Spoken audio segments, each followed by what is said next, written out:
Well, good morning, everyone. My name is MightyStream, and I am going to do your November the 20th just for today in a meditation. I hope that you're having a beautiful morning. I am. I'm brought to you by Hope Through Navigation, and this is our H.O.O.D Recovery Services.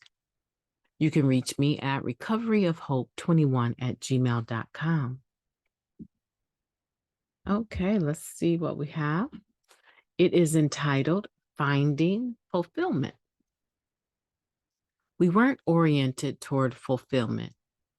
We focused on the emptiness and worthlessness of it all. Basic text, page 89. There were probably hundreds of times in our active addiction when we wished we could become someone else. We may have wished we could trade places with someone who owned a nice car or had a larger home, a better job, a more attractive mate, anything but what we had.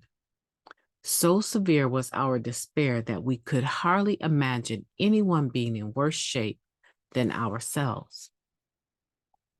In recovery, we may find we are experiencing a different sort of envy.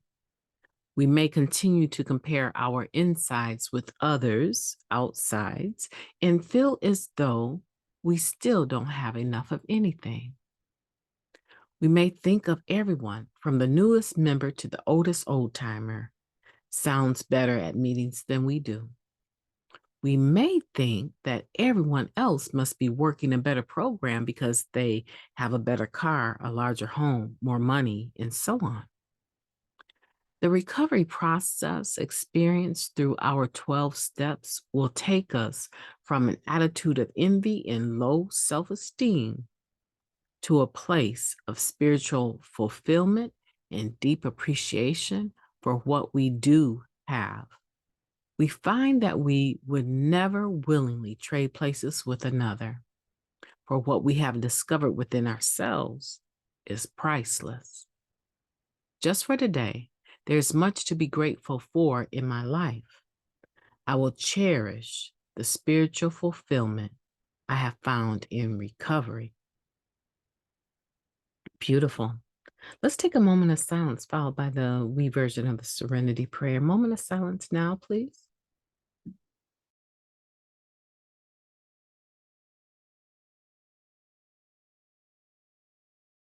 God, grant us the serenity to accept the things we cannot change, the courage to change the things that we can, and the wisdom to know the difference. Please and thank you just for today, right? Finding fulfillment. And this is a very true meditation. We weren't really oriented towards fulfillment, were we? When we first got here, everything was horrible.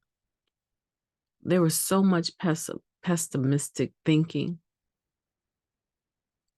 It was impossible for us to come away from pessimism and move into optimism. We were not optimistic in any kind of way. Remember now, this is a bottom that we had reached over time. We didn't get there overnight. It came over time. And so when we come to the point of surrender, that we have the disease of addiction, right? That we're powerless over drugs, that our lives have become unmanageable. By the time we get to that, we're not happy campers, generally speaking. We're not. We're struggling. We are struggling when we first come here.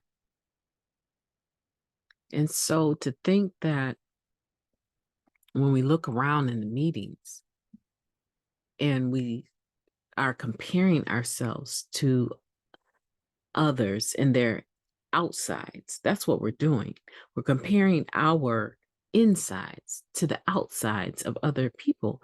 And generally speaking, we don't know anything about the people when we first come to the meeting. We don't know anything about them. We see what they present, but it's just like Facebook. I mean, generally speaking, people present their best selves on social media. We don't really know what is going on. I'm amazed sometimes that I look at pictures and look at reels and postings, and then all of a sudden there'll be a comment that someone is in the hospital and has been in the hospital for so many days and they need prayer. And I'm like, where did that come from? I was just looking at a picture of them standing up, smiling at a graduation. Come to find out, it's an old picture. It's not even current. Has nothing to do with their just for today. Nothing to do with what they're really going through. And we all wear this facade. We all do it all the time.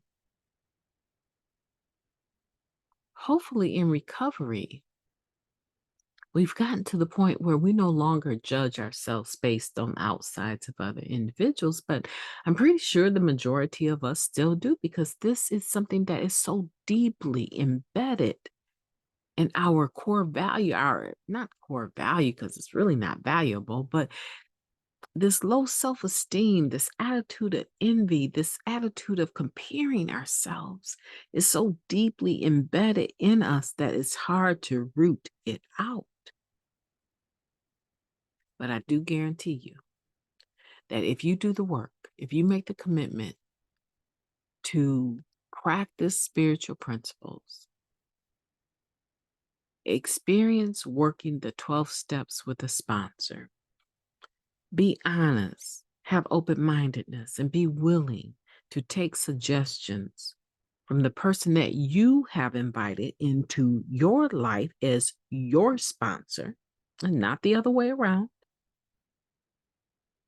You invited them into your life. Why not take the suggestions that they bring to the table? Or are you one of those people that you know everything?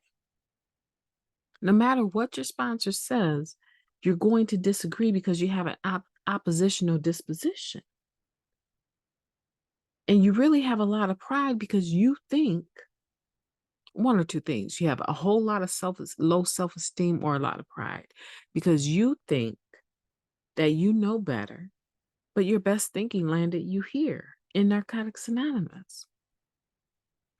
And as far as the low self-esteem, it is possible that we can operate from such deep levels of low self-esteem that we are also oppositional when it comes to anyone else saying anything to us about anything, because we take everything they do as an attack on who we are, which only validates how we feel about ourselves.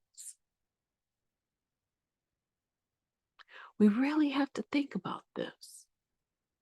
We really have to think about this meditation and come away from comparing ourselves to other people, wishing that we were living someone else's life.